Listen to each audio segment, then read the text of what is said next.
Winter Olympics, unstable performance, but Camilla Valieva still leads the world rep. This is what it looks like when you're 15 years old and you have tested positive for drugs, when the world has you under a microscope and you are performing in the Olympic Games. You spin a triple axel and you step out on landing. One jump, one mistake, and you are still the best in the world. Camilla Valieva took the lead in the women's singles figure skating here, and there is no one who expects her to relinquish it when the competition is completed. She is that far ahead. She has raised this game to such unprecedented levels that she can test positive, deliver a shaky performance, break down in tears at the finish, and still be ahead of the rest of the world. Valieva has been under unimaginable pressure here and endured a level of scrutiny unlike anyone else at these Winter Games. It says something about her toughness, her mental strength, that she can come through that and still be in pole position. Meanwhile, the discontent and the thunderclaps still echo all around her. There were fellow athletes who would not hide their derision. Others in the Capitol indoor arena were calling this the sport's darkest day. The only surprise among it all was that we did not finish with all three Russians atop the leaderboard. The teenage teammates, dubbed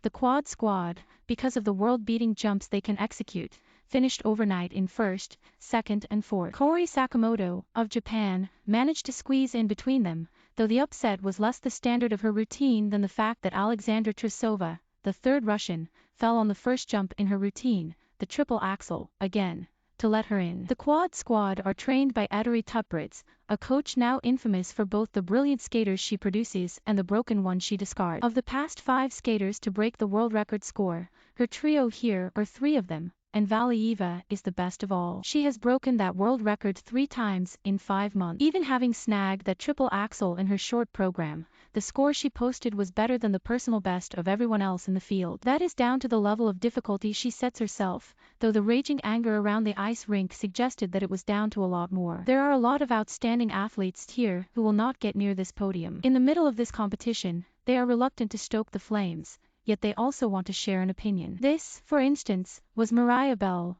the United States skater. I am a huge advocate for clean sport, and I'm 25, and I'm really proud of how I've led my career. Or Josefine Talgegard, of Sweden, I think fair play is important. Or Natasha McKay, the British skater, I wish it was a level playing field and it's not.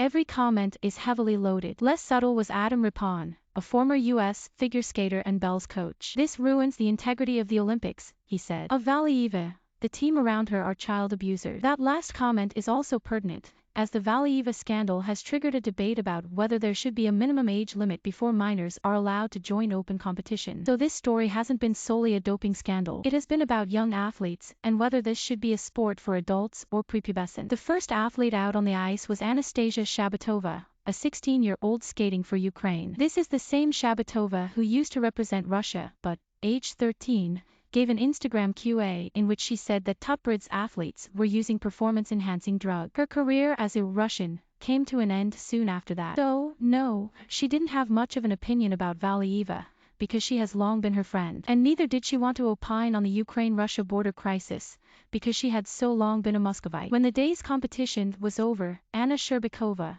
who is lying second behind Valieva, gave a press conference. I will not say anything about this situation, she said about Valieva. Asked about Tutberidze and her coaching methods, she said that she had been with her since she was 9, that, I like this coach, and, we are very fruitful working together. Among Tutberidze's achievements is that her group have been through this ordeal and yet she has still got them to perform. Part of that ordeal for Valieva was having to stay up until beyond 2 a.m. on Sunday night to attend her 6-hour doping disciplinary hearing. These days have been very difficult for me. Emotionally, Valieva said on Russian TV. I am happy but emotionally fatigued. That is why these tears of joy and a little bit of sadness. Some extraordinary evidence from the disciplinary hearing emerged when it was revealed that Valieva's defense was built on the suggestion that the illegal trimetazidine found in her system could be traced to her grandfather, who uses the drug for his heart condition. Valieva's mother and lawyer, who attended the hearing by video link, said that Valieva had shared a glass with her grandfather on Christmas Day and that his saliva may have been the cause of her contamination. Somehow, despite all this, Valieva was able to deliver a world-beating performance in competition. The opening statement of her routine was the triple axel. Twice in practice,